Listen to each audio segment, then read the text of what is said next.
നമസ്കാരം, ഞാൻ ഡോക്ടർ പ്രീത പ്രഭാകർ. ആത്മിക റിജുനേഷൻ സെൻറ്ററിൻ്റെ പ്രാണിക് ഹീലറാണ്, ചീഫ് ഫിസിഷ്യനാണ്, സൈക്കോ സ്പിരിച്വൽ കൺസൾട്ടൻ്റാണ്. മനസ്സും ആരോഗ്യമാണ് ഇന്നത്തെ നമ്മുടെ ടോപ്പിക്ക്. നമുക്കറിയാം, ഇപ്പോഴത്തെ റീസെൻറ്റ് സ്റ്റഡീസ് എല്ലാം തന്നെ പറയുന്നത് 90% അസുഖങ്ങളും സ്ട്രെസ് റിലേറ്റഡ് ആണെന്നാണ്.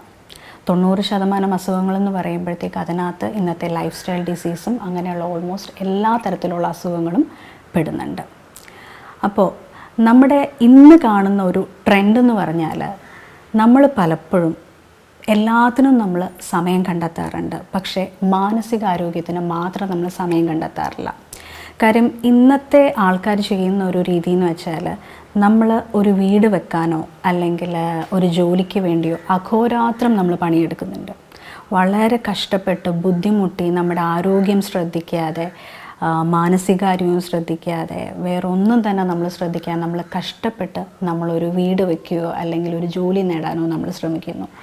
പക്ഷേ ഇപ്പോൾ കാണുന്ന ഒരു രീതി എന്ന് വെച്ചാൽ, ഈ വീട് വെച്ച് കഴിയുമ്പോഴോ അല്ലെങ്കിൽ ജോലി നേടിക്കഴിഞ്ഞാലോ നമുക്കൊരു സമാധാനമായിട്ട് അത് ആസ്വദിക്കാൻ പറ്റാത്തൊരു സാഹചര്യം ഇപ്പോൾ കാണുന്നുണ്ട്. അപ്പോൾ എന്തുകൊണ്ടായിരിക്കും നമുക്കത് ആസ്വദിക്കാൻ പറ്റാത്തത്, അല്ലെങ്കിൽ എന്തുകൊണ്ടായിരിക്കും നമുക്കൊരു സെറ്റിൽഡായിട്ടുള്ളൊരു ഫീലിംഗ് തോന്നാത്തത്?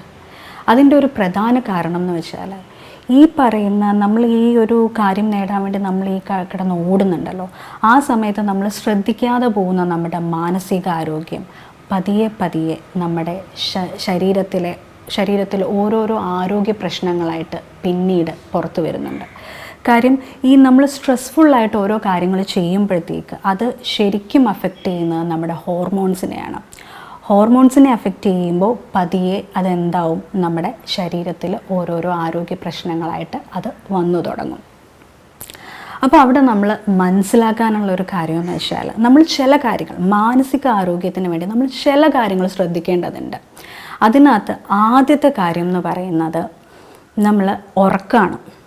ഒരു ശരാശരി മനുഷ്യന് ഉറക്കം എന്ന് പറയുന്നത് നമുക്ക് മിനിമം ഒരു 6 തൊട്ട് 7 മണിക്കൂറെങ്കിലും നമുക്ക് കിട്ടിയില്ല എന്നുണ്ടെങ്കിൽ നമ്മുടെ മാനസികാവസ്ഥയെ അത് വളരെ വിപരീതമായിട്ട് ബാധിക്കും. അപ്പോൾ നമ്മൾ ആദ്യം ആ ഒരു ഉറക്കം, ഇപ്പോൾ ഇന്ന് ഏറ്റവും കൂടുതൽ കാണുന്ന എന്താണ്, നമ്മൾ എന്തെങ്കിലും തിരക്കുണ്ടെങ്കിൽ നമ്മൾ ഉറക്കം കോംപ്രമൈസ് ചെയ്തിട്ടായിരിക്കും നമ്മൾ ഓരോ കാര്യങ്ങളിലും നമ്മൾ ഇറങ്ങുന്നത്, അല്ലേ? അപ്പോൾ ഈ ഉറക്കം കോംപ്രമൈസ് ചെയ്യുമ്പോൾ സ്വാഭാവികമായിട്ടും അത് നമ്മുടെ ബോഡിയിൽ ഒരു ബയോളജിക്കൽ ക്ലോക്ക് ഉണ്ട്. സ്വാഭാവികമായിട്ട് അത് നമ്മുടെ ബയോളജിക്കൽ ക്ലോക്കിനെ അഫക്റ്റ് ചെയ്യും. അതുവഴി ഹോർമോൺസ് വഴി ശരീരത്തിൽ പല പല അസുഖങ്ങളായിട്ട് വരും. അപ്പം നമ്മൾ ഉറക്കം ഫസ്റ്റ് ഓഫ് ഓൾ നമ്മളത് കൃത്യമായിട്ട് മിനിമം ഒരു 6 തൊട്ട് 7 മണിക്കൂർ വരെയെങ്കിലും നമ്മൾ ഉറങ്ങിയിരിക്കണം. അതുപോലെ തന്നെ നമ്മൾ ശ്രദ്ധിക്കാനുള്ള മറ്റൊരു കാര്യമെന്ന് വെച്ചാൽ, ഇപ്പോഴത്തെ ഈ നമ്മുടെ ഒരു നഗരത്തെ തന്നെ എടുത്തു കഴിഞ്ഞാൽ ആ നഗരം എത്രത്തോളം വളരുന്നുണ്ട് എന്ന് നമ്മൾ വിലയിരുത്തുന്നത് തന്നെ നൈറ്റ് ലൈഫാണ്, അല്ലേ?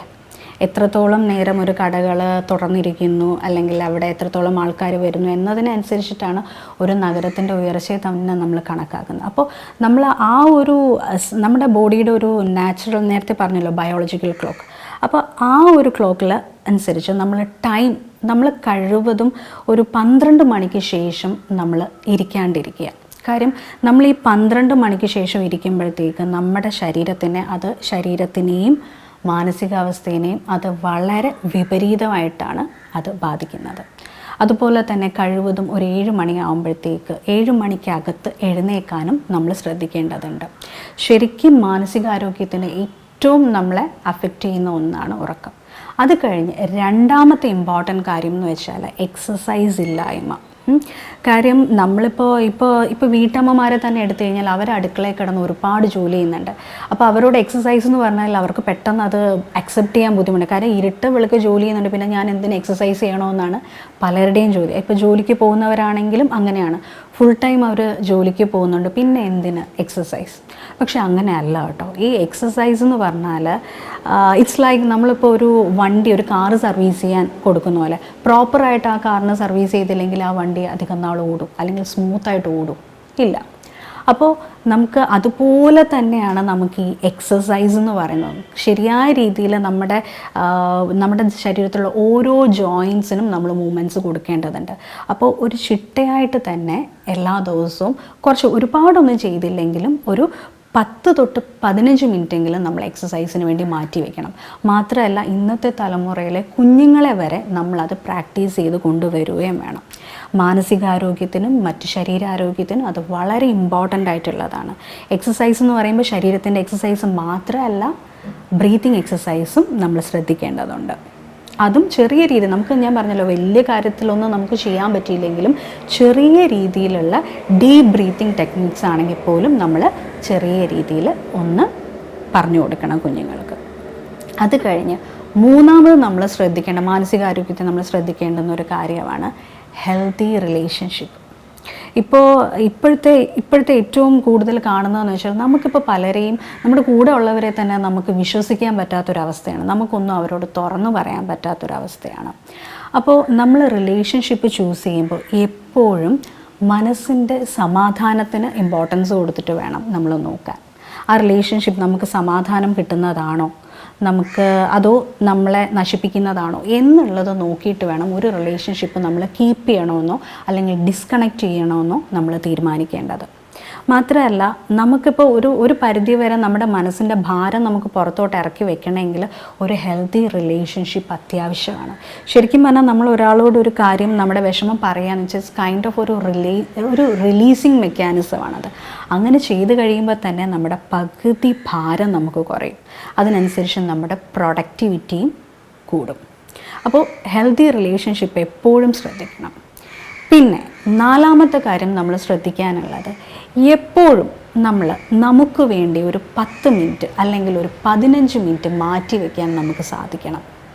നമ്മൾ ശരിയാണ്, എല്ലാം വേണം, നമുക്ക് ജോലി വേണം, സാമ്പത്തികം വേണം, നല്ലൊരു ബെറ്റർ ലൈഫ് വേണം, എല്ലാം വേണം. ഈ തിരക്കുകൾക്കൊക്കെ നമ്മൾ പായുന്നതിൻ്റെ ഇടയിലും ഒരു 5 മിനിറ്റ് അല്ലെങ്കിൽ 10 മിനിറ്റ് നമുക്ക് വേണ്ടി എന്താണ് നമുക്കിനി ആകേണ്ടത്, എന്താണ് നമ്മുടെ ഗോൾ, അതിലേക്ക് നമ്മൾ എങ്ങനെ എത്തും എന്നുള്ളത് സമാധാനമായിട്ട് ചിന്തിക്കാനും നമ്മുടെ വിഷമങ്ങളെയും നമ്മുടെ ചിന്തകളെയൊക്കെ അനലൈസ് ചെയ്യാനും ഒരു 10-15 മിനിറ്റ് നമുക്ക് മാറ്റി വയ്ക്കാൻ സാധിക്കണം.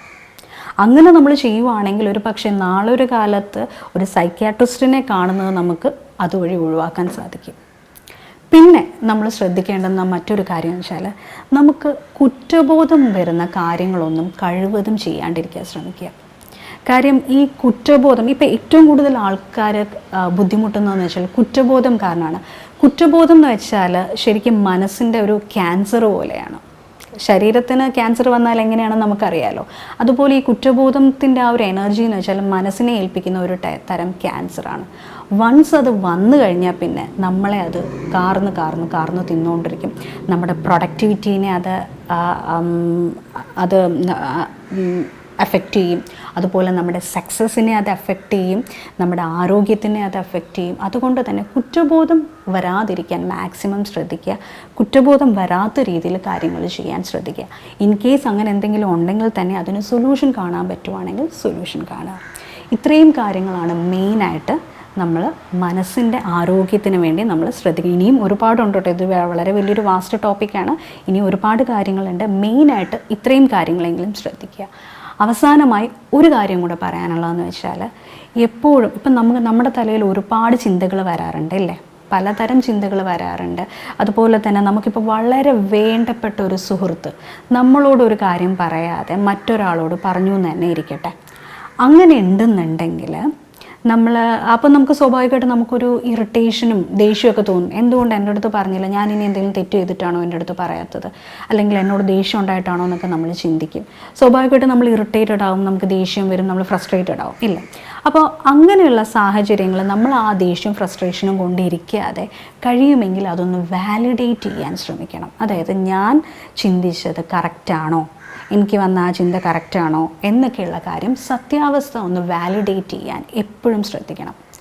അപ്പോൾ always validate your thoughts and feelings. ഇതും ഒരു ഹെൽത്തി ലൈഫിന് വളരെ ഇമ്പോർട്ടൻ്റ് ആണ്. Okay, thank you.